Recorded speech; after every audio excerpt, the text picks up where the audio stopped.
Pastinya memang ya pada hari ini ketika ada mahasiswa yang menjalankan suatu aksi, pasti banyak tuduhan-tuduhan yang berseliweran. Ya. Gitu, aksinya ditunggangi. Tentunya hari ini setiap aksi mahasiswa ditunggangi oleh kepentingan rakyat. Oleh kepentingan rakyat. Nah, bagaimana hari ini kita ketahui sama-sama permasalahan UKT lah.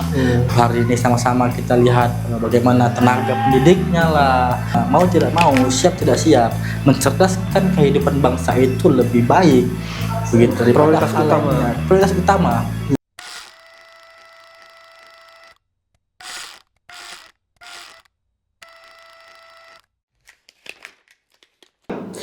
Halo kawan-kawan, Assalamualaikum warahmatullahi wabarakatuh. Perkenalkan, saya Gani Sukarno Rais. Kali ini di podcast Kursi Berkelas kita akan membahas mengenai dunia aktivisme, gerakan mahasiswa dan aliansi BEM.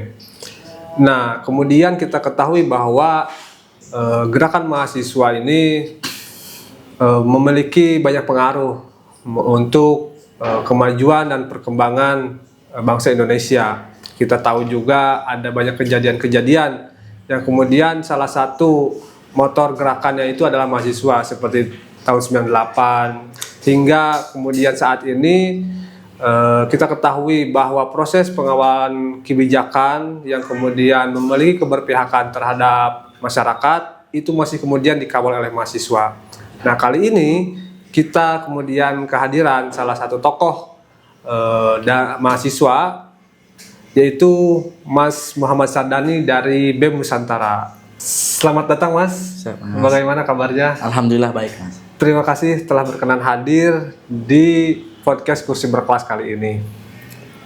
Nah, kemudian kita akan sedikit-sedikit ke depan Mas membahas mengenai dunia aktivisme dan juga gerakan mahasiswa ke depan. Mas Sardani saat ini menjabat sebagai koordinator pusat di BEM Nusantara. Benar, nah, Mas. BEM Nusantara itu apa sih Mas? Dan kemudian bagaimana Mas Sardani mengawali aktif sebagai aktivisme dan hingga menjadi seorang koordinator pusat BEM Nusantara? Mohon diceritakan sedikit kepada kita.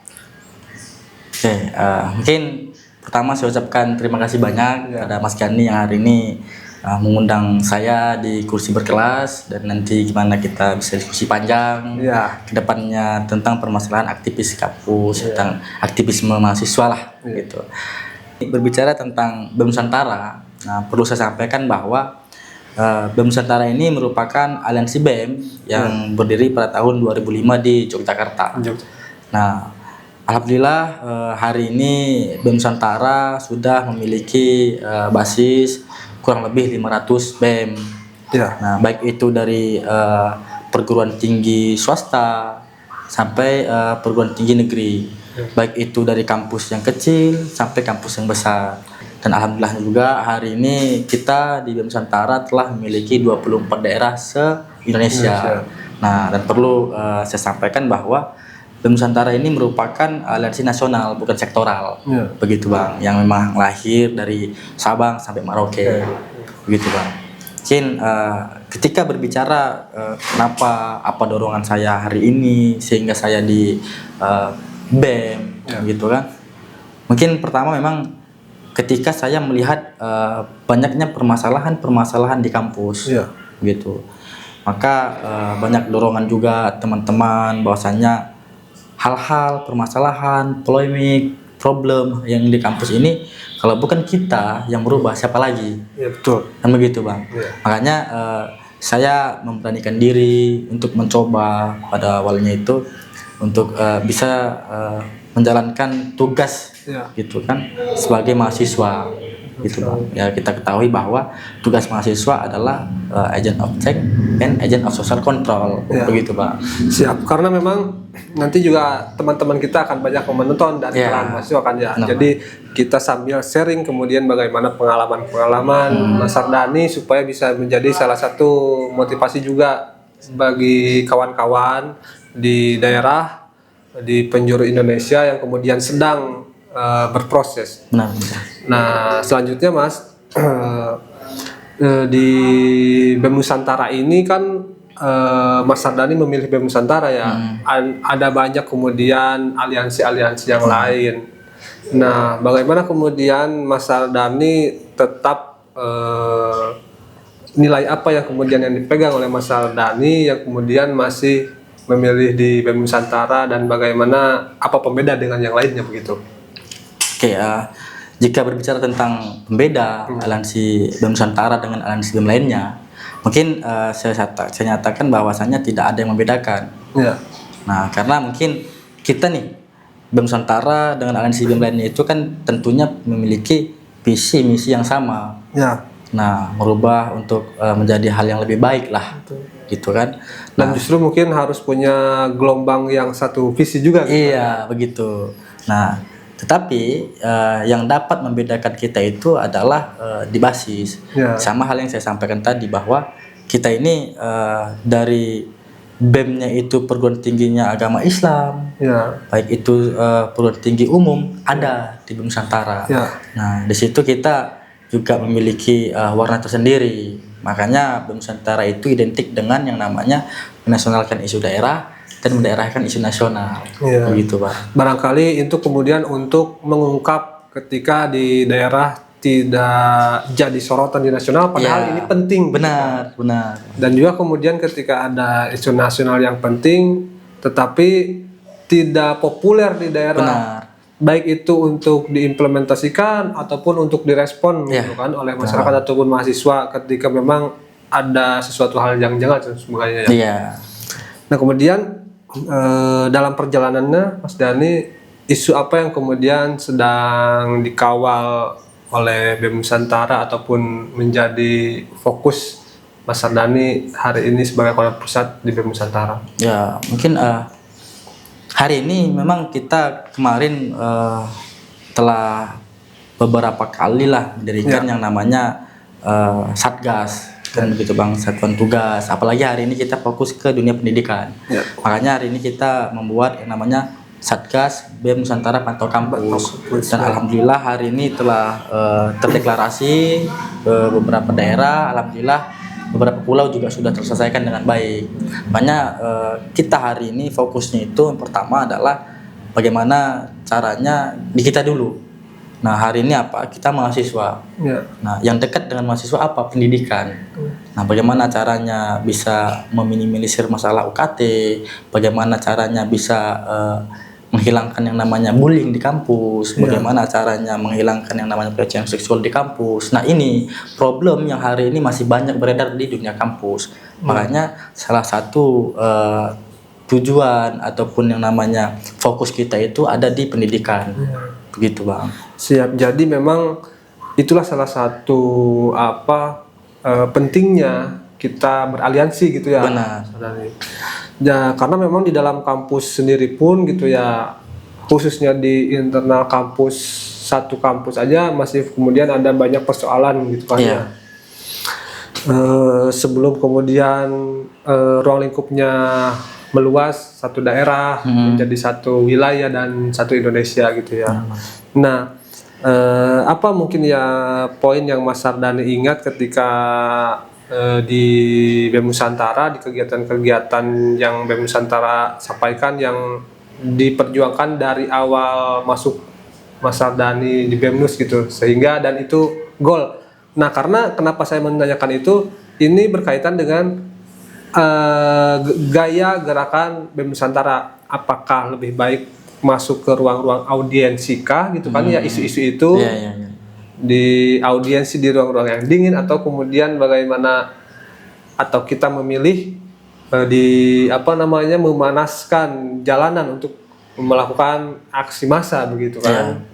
Nah, seperti apa itu Mas kemudian hal-hal yang memang langkah-langkah yang memang mengukur istilahnya mengukur kemudian isu gitu loh. Maksudnya isu ini penting, tapi tahapannya seperti apa sih supaya kita bisa terus mendorong sampai selesai isu ini tuntas gitu. Ya mungkin hari ini kita sama-sama ketahui bahwa dengan yang namanya dialog ataupun dengan yang namanya mobilisasi massa, ini merupakan satu kesatuan yang saya pikir ini sangat diperlukan. Ketika kita menjalankan atau membawa yang namanya isu, betul kan begitu. Nah, tetapi hari ini saya lebih mengupayakan bahwa bagaimana caranya berdialog terlebih dahulu. Karena apa? Karena ya ketika kita berdialog, tentunya kita langsung bertatap muka dengan siapa yang kita tuju. Pemangku Kan begitu. kebijakannya. Pemangku kebijakan lah begitu kan. Nah, tetapi ketika dengan cara dialog kita itu tidak direalisasikan dengan baik, maka satu-satunya jalan yang harus kita jalankan kembali adalah masa aksi untuk memperkuat yang namanya dialog kita yang di awal. Betul. Begitu. Nah, tetapi ketika dialog itu sudah clear dengan beberapa tuntutan yang sudah kita sampaikan, dengan mereka sudah merealisasikan dengan baik, mungkin dengan cara dialog ini caranya adalah cara yang memang sangat mudah untuk bisa langsung bertemu.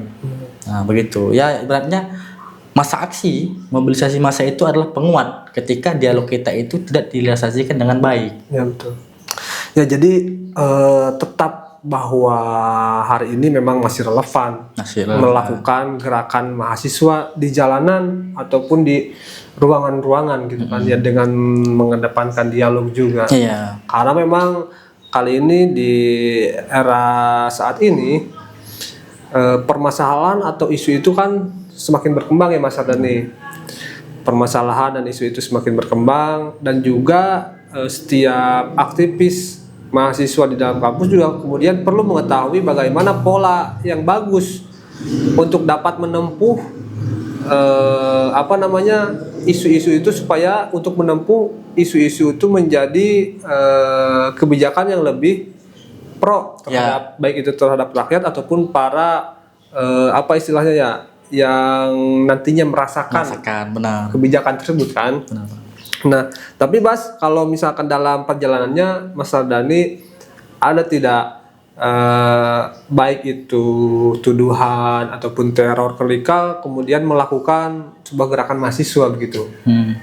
Ya mungkin kalau tuduhan radikal dan segala macam itu pasti ada. Ya. Apalagi kemudian ketika disebut ditunggangi oleh kepentingan tertentu gitu. Oh ya, ya pastinya memang. Ya pada hari ini ketika ada mahasiswa yang menjalankan suatu aksi, pasti banyak tuduhan-tuduhan yang berseliweran. Gitu, aksinya ditunggangi. Tentunya hari ini setiap aksi mahasiswa ditunggangi oleh kepentingan rakyat. Oleh kepentingan rakyat, siap. Begitu Bang. Makanya tak jarang ketika kita aksi banyak flyer bertebaran, fitnah, tuduhan dan hal lain sebagainya. Ya tentunya kita menyikapinya dengan ya tidak perlu pakai emosi, begitu. Ada 3 hal yang dapat menghilangkan tuduhan-tuduhan tersebut, gitu Bang. Nah, ketika kita tuntutannya itu apa latar belakangnya, nah tentunya apa nih kira-kira tawaran solusi, betul, tawaran yang kita bawa. Ketika 3 poin ini dapat kita jalankan dengan baik, maka yakin dan percayalah tuduhan-tuduhan yang sudah disampaikan itu akan hilang dengan sendirinya. Begitu Bang. Nanti juga di publik mereka yang kemudian mengalamatkan tuduhan-tuduhan itu akan akan terbuka sendiri pikirannya. Betul Bang. Ketika kemudian ternyata apa yang kita lakukan yang sudah dituduhkan itu tidak terbukti, begitu kan? Benar. Dari gerakan-gerakan di jalanan, gerakan-gerakan di ruang-ruang dialog, kita ketahui juga bahwa efek daripada gerakan-gerakan yang dilakukan memiliki memang efek yang berbeda gitu ya Mas. Dan di era hari ini kita ketahui bahwa media sosial sangat masif sekali digunakan. Benar. Nah, bagaimana kemudian Mas Dani melihat fenomena bahwa ada ruang lain yang kemudian bisa digunakan untuk menyampaikan suatu permasalahan? Seperti itu. Mungkin kalau kita hari ini berbicara tentang ruang digital, itu satu kesatuan yang memang menurut saya itu lebih penting. Nah, apalagi kita berdiri di zamannya teknologi, Pak. Betul. Nah, ketika kita sudah melaksanakan yang namanya gerakan dialog, kita laksanakan yang namanya gerakan mobilisasi massa, tentunya ada salah satu gerakan yang konkret begitu yang bisa membuat gerakan ini lebih signifikan dan lebih natural. Nah, apa itu gerakan yang media sosial. Nah, makanya hari ini tak jarang kita ketahui bahwa banyak gerakan-gerakan di media sosial ini, kan begitu, yang dilakukan oleh kawan-kawan kita mahasiswa, kan begitu. Nah, maka oleh karena itu, ketika tiga gerakan ini berkesinambungan, maka yakin percayalah tuntutan isu yang kita bawa itu akan berjalan dengan baik. Karena apa? Karena banyak dilihat. Betul sekali. Begitu. Nah, ketika tiga gerakan ini kita jalankan, itu pasti terselesaikan. Pasti banyak yang tahu lah, gitu kan. Oh, ternyata misalnya BEM Nusantara nih buat gerakan seperti ini. Oh, ini tuntutannya. Gitu kan. Kalian lihat di mana? Di media sosial. Nah, hal seperti itu yang nantinya banyak yang meng-share. Nah, dan sampai ke telinga pemerintahan lah, gitu. Nah, memang tadi betul sekali ya, harus ada kolaborasi, betul yang disampaikan Mas Ardhani, dari gerakan-gerakan mahasiswa, gerakan media sosial, dan ruang-ruang lainnya. Iya, benar. Berdasarkan apapun isu yang kemudian sedang diambil gitu ya, mau besar atau kecil, yang intinya kemudian berhubungan langsung dengan kondisi masyarakat. Nah, Pus, penutup nih, jika kemudian Korpus BEM Nusantara Mas Ardhani bertemu berhadap-hadapan dengan Pak Presiden Prabowo Subianto, apa kemudian isu yang ingin disampaikan supaya dapat diselesaikan dalam kurun waktu 24 jam, Pus? Mungkin kalau langsung bertemu nih sama Pak Prabowo ya, Presiden Republik Indonesia, mungkin banyaklah yang ingin disampaikan. Mungkin yang pertama itu tentang permasalahan kepastian dan keadilan akses pendidikan. Begitu, karena kita lahir dari pendidikan, orang-orang berpendidikan. Mungkin poin yang akan saya sampaikan itu permasalahan tentang pendidikan. Nah, karena apa? Pendidikan ini merupakan hulunya negara kita. Nah, dan hari ini persoalan-persoalan bangsa ada di situ. Apa contohnya? Kemiskinan. Ada di mana? Di pendidikan. Gitu kan. Lagi apa misalnya? Ada hal-hal yang berkaitan dengan kemunduran. Itu tentang persoalannya di mana? Di pendidikan. Bagaimana pendidikannya gitu berjalan. Makanya ya tidak bisa kita pungkiri, hari ini Presiden Republik itu sendiri, begitu kan, pasti lahirnya di mana? Di pendidikan dulu. Pastinya orang-orang berpendidikan.